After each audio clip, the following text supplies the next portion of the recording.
5 national championships, 5 gold medals, 42 years of sustained excellence. Welcome to Leadership Lessons from the GOAT, a special series on the Ed Leader podcast featuring your host, Dr. Rob Jackson, with special guest, JJ Jackson. Let's go. Hi, friends. Welcome to the Ed Leader podcast. I'm your host, Rob Jackson, and I want to thank you for spending time with me today. I am absolutely excited to continue with this special series, Leadership Lessons from the GOAT. Your feedback has been absolutely outstanding, and I appreciate how much you are encouraging me and my son JJ in this work. We certainly enjoy having the opportunity to bring together our passions, our joint passion for Duke basketball and Coach Mike Wojciechowski, my passion for leadership, and JJ's passion for sports in general. We're having a lot of fun, and I certainly am glad that you are having fun as well. Speaking of fun, let's go. JJ, Duke University is well into the last ride with the GOAT, the final season of Mike Wojciechowski as the coach of the Duke men's basketball team. How's their season going, buddy? It's been a good season so far, Dad. 20 games into it. Duke's got a 17-3 record. They're right at the top of the ACC standings with Miami and Florida State. So that's a good position to be in. You would love to see Coach K go out with the championship of any variety. Obviously, the national championship would be the best one to have of them all. But if you were able to get another ACC, either regular season or tournament championship, that would be amazing as well. It's a young team that's starting to come together. They've already been number one at one point this season, so they're regarded as one of the top teams in the entire country. And it's surreal to know that this is his final season now that it's actually playing out live. I tell you, it's been months ago now when we were together on the Locked On Blue Devils podcast, just talking about this announcement that Coach K was retiring and would have one last ride as the coach of the basketball team. And you and I talked about the shock, even though we knew it had to come at some point after 42 years as the coach, but still it was a bit shocking. And we began to imagine what the season would be like and began talking about it. We've had the opportunity to see them play some games and have some tremendous success against the likes of blue bloods like Kentucky and huge, strong, powerful teams with the likes of Gonzaga. And then we've watched them stump their toes a little bit. As you kind of think about dreams for what the season might be and what's actually happening, what's your takeaway at this point in the season? Yeah, I think it's about what I would have expected. I think it'd just be completely unrealistic to think that this team was going to absolutely run the table. There have been losses that are frustrating, those in the ACC. The Ohio State loss in their first true road test was one that they would love to have back, as Duke shot just 22% in the second half of that game when they were leading at halftime. But the big wins, the statement wins over Kentucky to kick off the year. Day after Thanksgiving, they play Gonzaga in Las Vegas, the largest attended basketball game in the state of Nevada's history.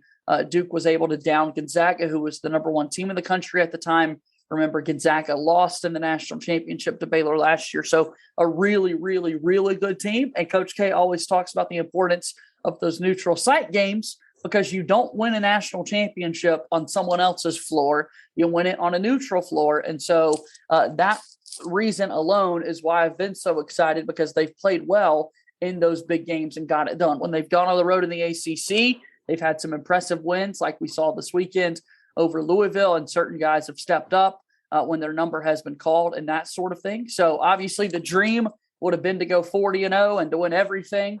That's not reality though, but I've certainly been really thrilled with the way the year's been going. I tell you what, I have too, as a fan and as someone who is always just absolutely fascinated with leadership and watching leaders guide their organization, or in the case of Coach K, guide the team. It's really interesting to me to watch as they handle adversity. And so it seemed like the season was just taking off like a rocket with great things happening. Sure, there was a bit of a stumble at Ohio State, but going into the holidays, it really felt like Duke really did have their sights on six, and a national championship was all but assured. And then suddenly there's a COVID pause, and the team had to come back from that. So share with our listeners kind of what happened there, and then what the immediate results were coming out of that. Sure. Yeah. If and if you allow me to interject as well, Dad, there's another bit of adversity as well, and that was the legal troubles that took place right around the Ohio State game with their best player, and then a walk-on who just so happens to be Coach K's grandson and Michael Savarino. And so multiple different ways for this team to have adversity. A lot of people saying really bad things about these student athletes at the collegiate level and wanting to see them fail. And yet when you get to the COVID pause as well, Duke had kind of flushed all of that away. Everyone that was ineligible was now back and playing in that sort of thing.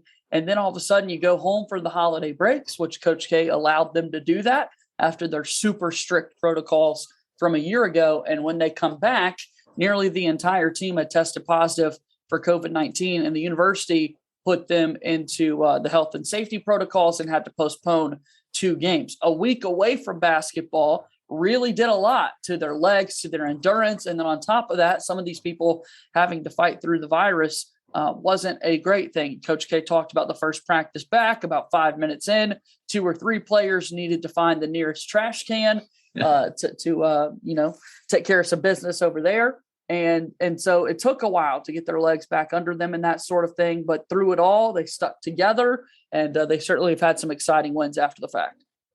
I tell you what, and I appreciate you circling back to that bit of legal trouble, and because there was a lot of adversity that came from that. And that's the kind of thing that could sidetrack a team or an organization if you don't have laser focus on the ultimate goals. Going to Coach K's leadership lessons, and for our listeners, again, JJ and I are working through one of Coach K's books. He's written 5 books, but one that really resonates with me is Leading with the Heart, Coach K's Successful Strategies for Basketball Business and Life.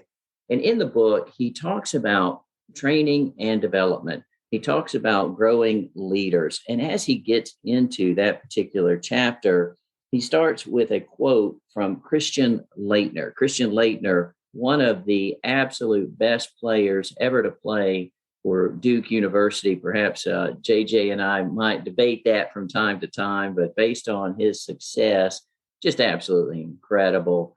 He says, Christian Laettner, that is, says, we won championships, notice the plural, we won championships at Duke because of what happened behind closed doors. Before I move on with the lesson, JJ, give our listeners just a bit of bio for Christian Laettner and what he might have accomplished at Duke University. Yeah, Dad, a 2-time national champion, the National Basketball Player of the Year at the NCAA level, several ACC championships to speak of. That was 91 and 92 that he was the big part of the Duke team. I'm not arguing with you at all, Dad. We've had other arguments, but I certainly am well aware of the fact that Christian Laettner is the greatest player to ever play basketball at Duke, so much so that I argue with others that he's the greatest college basketball player in the history of the sport. And so with that, he had the opportunity to go be a part of the 1992 Dream Team at the Summer Olympics, and then started a long professional career in the NBA. So yeah, he's amazing for sure. There's no question. Such a gifted basketball player. And for him to reference that the national championships, the conference championships happened because what was happening behind closed doors in practice really points to Coach K's lesson on training and development. And so he talks about, as he's working through training and development, that he says, quote, when teaching, always remember the simple phrase, you hear, you forget, you see, you remember, you do, you understand. And in the book, he talks about the way he sets up practice, and he sets up in-game situations, and they practice and run the in-game situation and then talk about what happened. And in fact, he talks about something with Steve Wojciechowski, who was a point guard, played for the team many years ago and became a coach and has just been very successful. But running a drill where the game was on the line, seconds on the clock, the team is down by 3 points, and Wojo receives the ball, races down the court, jacks up a three, misses it, and coach stops the drill and talks to the team about what had just happened. We lost time off the clock. We've taken this bad shot, and then begins to talk about what could happen. And so he really talks about breaking down and teaching in practice so that when they get in the game, they are ready for what might happen. A more recent example, I think, might be the ongoing career of current Duke player Wendell. Joshua, JJ, share with our listeners Wendell's career at Duke, where he kind of started, what he's gone through, and how this year's going for him. Yeah, Wendell Moore Jr. Is a junior athletically and academically at Duke University and is the captain this year for the team alongside Joey Baker, and came in as a freshman dad, as a 5-star recruit, very, very heralded in a class that featured Matthew Hurt and Vernon Carey Jr., who both went on and are already starring in the NBA. You could add Cassius Stanley into that mix as well. And so Wendell, of those four, obviously he's still playing college basketball. His NBA dreams haven't yet been realized.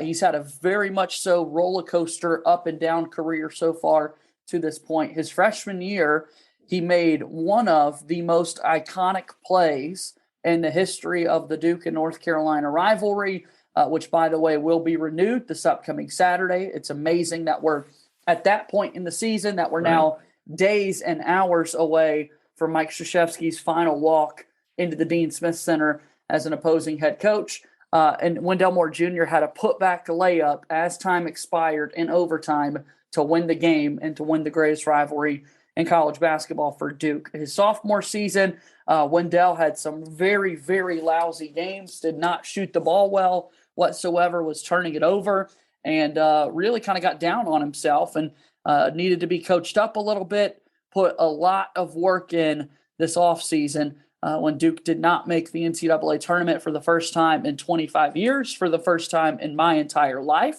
They did not play in the NCAA tournament. And, man, it has been exciting to see Wendell Moore Jr. lead the team this year.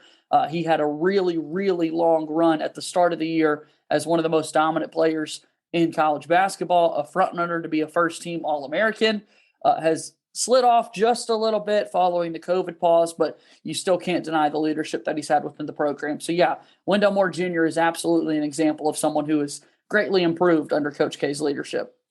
I tell you, and, it's kind of that, when we look at, and I've referenced it several times, the saying, your talk talks and your walk talks, but your walk talks louder than your talk talks. Coach K can say this is a good leadership tenet, but to actually see the outcome of that and to see it in players throughout his 42 years, whether going back to Wojciechowski or Bobby Hurley or Grayson Allen's another example of a 4-year player who continued to improve and now is having an incredible NBA career, and Wendell Moore Jr. I think another recent example, maybe like to highlight real quickly, another player on the team, AJ Griffin. Tell us about him. Yeah, AJ Griffin is a freshman for Duke this year. He was a little slow coming out of the gates, coming off some injuries his last 2 years of high school. He did not play a whole lot of basketball whatsoever because of those injuries, but he comes from a basketball family. His dad, Adrian, right now is an assistant coach with the Toronto Raptors in the NBA. He had a brother who starred at Syracuse University for Jim Boeheim, so really comes from like picture perfect definition of a basketball family. But because of injuries, AJ wasn't his true self so far to start the year. He came in with a lot of upside, a lot of potential. People thought for sure he could have a future at the next level playing professional basketball, but hadn't been given the opportunity to do that because he'd been so hurt. But now that AJ's finally healthy, now that he spent some time with the Duke medical staff that has done a great job working with all of their players, he's really turned it on. Right now, he is one of only 2 players in Power 5 basketball to be making more than 50% of their 3-point shots, which is just unbelievable. to think about how hard those shots are. And then also think about this is a guy who missed a good portion of the start of the year, not playing a whole lot because of some of the injuries and the way he had been sidelined. So he's been someone that's definitely improved his play throughout the season, and it's been a lot of fun to watch. I absolutely agree. And I think it's, again, an example of someone who started at a place where he wasn't playing and then had to work with the coaching staff, medical staff, but continued to work hard and practice, earned his opportunity to get some minutes. As you recall, early in the season, he was getting some minutes, but not many, and now has worked his way up to being a starter. And in the most recent game against Louisville was the star of the game in many ways for Duke. Would you agree with that? Yeah, 22 points, 5 of 5 from 3-point range, which helps to being one of only 2 players to be shooting greater than 50% from 3-point range. And Duke does not win that game on the road if AJ Griffin is not in the lineup. There you go. And they don't win it if AJ hasn't been working hard in practice and coach hasn't been coaching him up. Well, Coach K says a leader cannot just. Let me add one more thing, Pops, too. Yeah, please. Before we move on with AJ. A lot of people, you could go find this online and on social media, and we'll share this on the Locked On Blue Devils social account at Leader. But Coach K speaks a lot about AJ's leadership off the court after the game and had a really, really moving statement about AJ Griffin, about his faith, about how he walks by his faith. And because of AJ Griffin, for the first time in a number of years at Duke basketball, they have a weekly Bible study to make sure they're spending time with the man upstairs, but then also just away from basketball entirely and able to have conversations about other struggles that they might be having in life. JJ, I know that resonates with you and I at a deep level because of our faith, and I'm sure it resonates with others. And the faith piece of that is so huge. And I loved watching that video where Coach K in a press conference was talking about that. But I also think, to your point, it resonates from the leadership point that AJ recognized here's an opportunity for us to come together around something that's not basketball and to continue to grow closer together as a team. Thank you so much for highlighting that. Well, let me hit one last thing quickly as we draw our conversation to a close. Coach K does say a leader cannot just tell people what to do and then expect them to perform well. I know that both through a video that's been shared through Duke Blue Planet and others, through actually being at a practice down in Jacksonville, and that's a story perhaps for another podcast episode. But we've had the opportunity, you specifically have had the opportunity to peer into some Duke basketball practices. During practice, Coach K is saying you can't just tell them what to do and then expect them to perform well. What's Coach K doing during practice, as you've seen? Yeah, just a little bit of everything, it feels like. I feel like he's always empowering his players. I think is another great quality of his leadership, is empowering them to make the decisions themselves and be confident in what they're able to do there on the floor. And as you said, being able to put through these live game scenarios in a practice setting, knowing that it's not necessarily on the line because no one's watching, but getting that mindset that, hey, this is what it's going to be like when I get into those moments. And in practice as well, Coach K is allowing his assistant coaches plenty of opportunity for them to continue to develop and be leaders to the players on the team, and breaking them off and do position-specific drills and then team drills, offense, defense. It truly is a sight to see watching him run a basketball practice. No question. And I very much appreciate that, JJ. And it made me think that, beyond just growing his players, he is growing coaches as well. He's had so many assistant coaches become head coaches who are doing extremely well. The next head coach of Duke men's basketball team will be John Shire, who himself has been an assistant coach and associate head coach with Coach K. So clearly he is doing a great job growing leaders. We appreciate him sharing his leadership strategies with all of us. The leadership lessons from the GOAT are certainly there for all of us to pick up and add to our own practice. JJ, what a great opportunity to spend some time talking about the GOAT. Final words for this episode, my friend? Just excited to keep it rolling. Glad we've made it to our third installment of this conversation, Dad. It has been a lot of fun, as you said, bringing our passions together, me being in this broadcast space professionally and getting to cheer you on as we keep going together through the Ed Leader podcast, and looking forward to watching many more Duke games to finish out the season. And definitely hopeful and have a good feeling that a lot more wins are coming too. Thanks, Dad. Absolutely, JJ. Our sights are on 6, and we look forward to continuing to encourage all those around us as we watch the team continue to move forward. Thank you for listening to the Ed Leader Podcast.